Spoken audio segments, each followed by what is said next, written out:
As a group of friends, I visited with the Vietnam veterans suffering from post-traumatic stress disorder over a few years, or PTSD.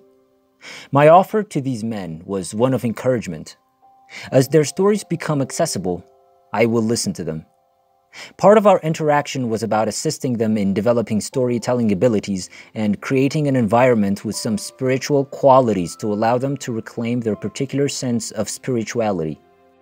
As these guys had diverse faith practices and denominational backgrounds, I exposed them to Native American ceremonies in order to develop common spiritual roots without explicit denominational membership.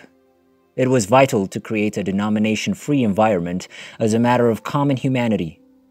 It proved to be a common factor in combat veterans, those suffering from PTSD who had either renounced their spiritual practices or, more typically, had been rejected by their faith as a result of the casualties of armed combat.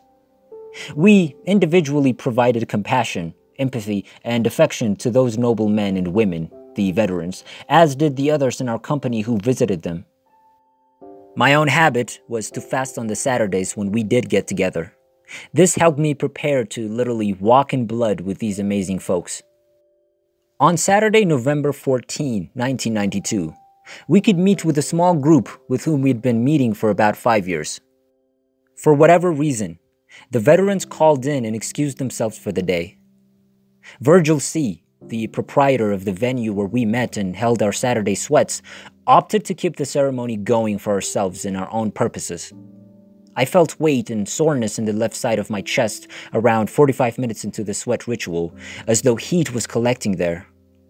Leaning on the chilly ground also helped to relieve some of the pressure. I did get a slight stomach ache, but I attributed this to the fact that I was fasting. However, I begged to go outdoors and catch my breath. I felt the desire to cool down my left side. I just wanted to relax and let go once I was outside, with a lovely view of San Pablo Bay and the silence of the night. The bay waters appeared to be filled with bubbles of light that danced and flowed in a kind of ballet, sometimes against the currents. I was drawn to the odd spectacle, but did not seek explanation or importance in it. It was simply lovely, and when I told my friend, he simply agreed. Only later would he tell me that he never saw anything. We returned to the sweat lodge to finish the ritual. The tightness in my chest implored me to stop sweating after the third round. I asked my friend for his thoughts, and he concurred. We completed the ceremony in accordance with tradition as a mark of respect. I proceeded to his place where he would have a small meal. My stomach was rumbling by this point, but because I was fasting, I ignored it. I took a piece of candy and ate it, which calmed my stomach. This reinforced to me that my discomfort was the result of a protracted fast, and I was just breaking. I felt a little dizzy, but nothing to worry about. I grew disoriented as we sat down to dine, salami sandwiches and coffee. My chest didn't hurt, but I felt like I was being strangled, but I could breathe more easier than before. My breastbone felt like it was being detached and pulled apart. I'm concerned now. My companion questioned whether I was suffering a heart attack, and to be honest, I didn't feel any numbness in my arm or jaw, which are frequent symptoms of a heart attack. Of course, what he saw and what I felt had to be extremely different. But I became anxious and asked him to take me to the local emergency services at Kaiser Hospital Permanentes in Richmond, which was about a 20-minute drive away. He did, and I'm grateful to him for it. As we were leaving the house, I attempted to converse with him in a lighthearted manner. He appeared concerned, and I didn't want to inflict the discomforts of what I still thought were the repercussions of my fasting that day on him. Then I realized I was exiting the car through the window, seeing my companion and the cadaver fade away down the street. I just thought it was strange, especially as other events began to unfold. Events that I must keep to myself until I can make sense of them. I found myself in the same location that I'd been in my thoughts during the ceremony after the wandering across the surrounding landscape. Open, broken, hilly terrain with a path leading up to the side of a nearby mountain. The walkway morphed into a cobblestone path that, at the entrance of the tunnel, branched into the tunnel and also turned right, toward a location with dirty lights and a lot of noise.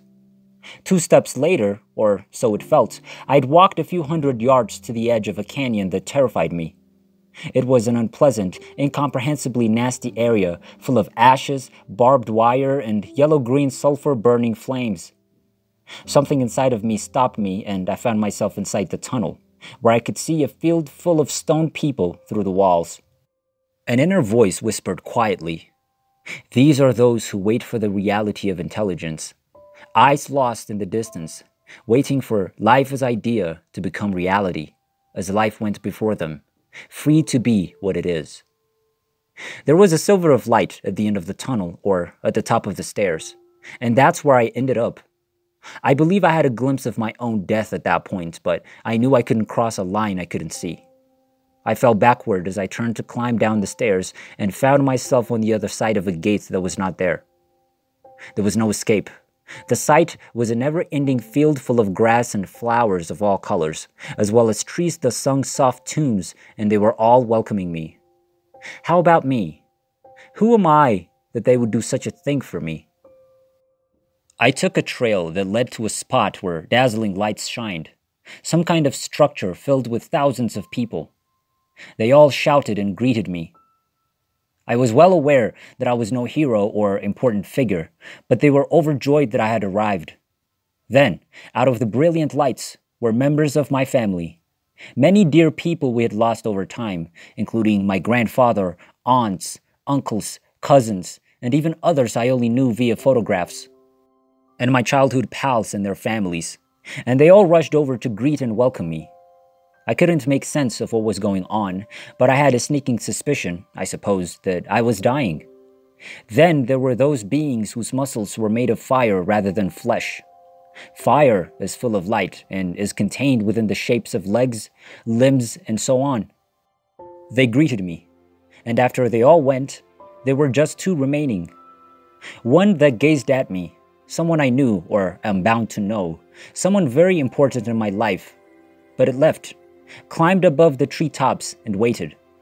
The other entity was standing behind me. I turned to face my family, but everyone had gone silent. The entire world had become silent. Then I became aware of some sort of light, gleaming with a brightness greater than the sum of all the suns in the cosmos. It was there in front of me, dazzling, crystalline, and very much alive. I knew I couldn't come into that light, so I went back, then up, then down. But there was no hiding from the brightness that drew me in.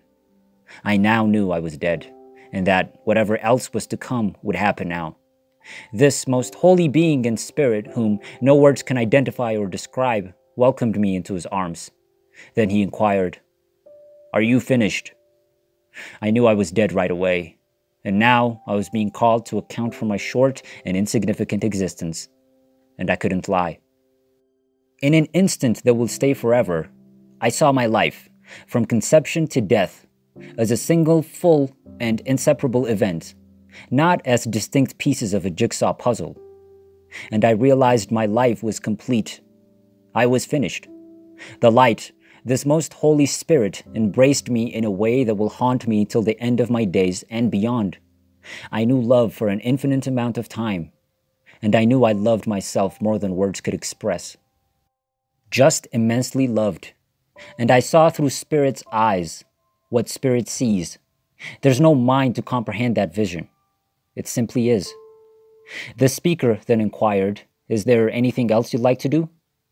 I did add that I'd like a few minutes to put my family at peace, to leave them with no remorse or regret. Just a few minutes to say one final goodbye. I adore you. Always have, always will.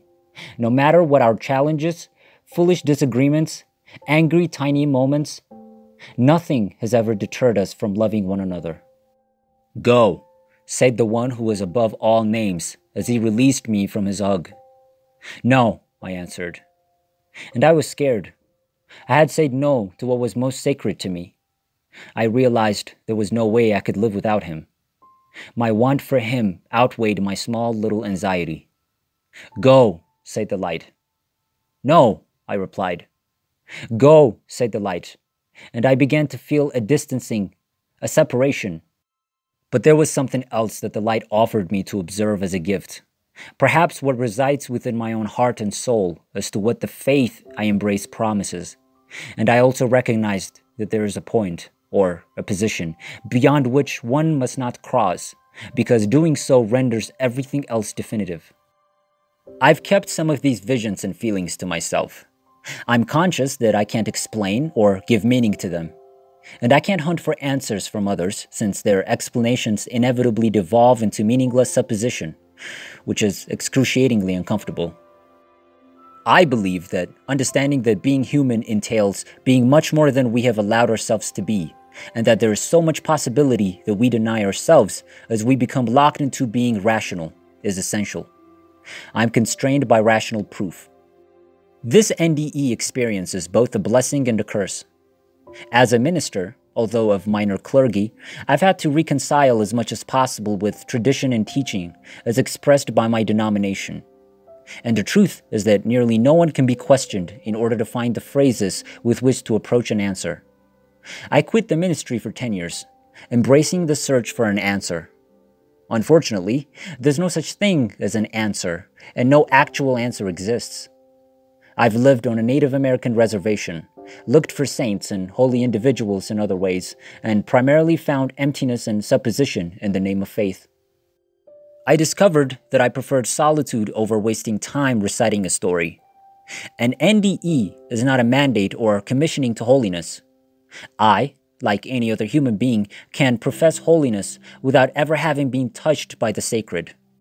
And I'm irritated by the endless repetition of stories, especially those that can never be properly conveyed. My wife occasionally doubts if I'm still alive. I'm a simple, dull, semi-rational, everyday person, and I'm always making mistakes, either laughing about them or apologizing for them. And I'm still looking for an answer. As far as I recall, I was aware of where I was, who I was with, and what we were doing. The INPI, or sweat ceremony, keeps you very aware of that.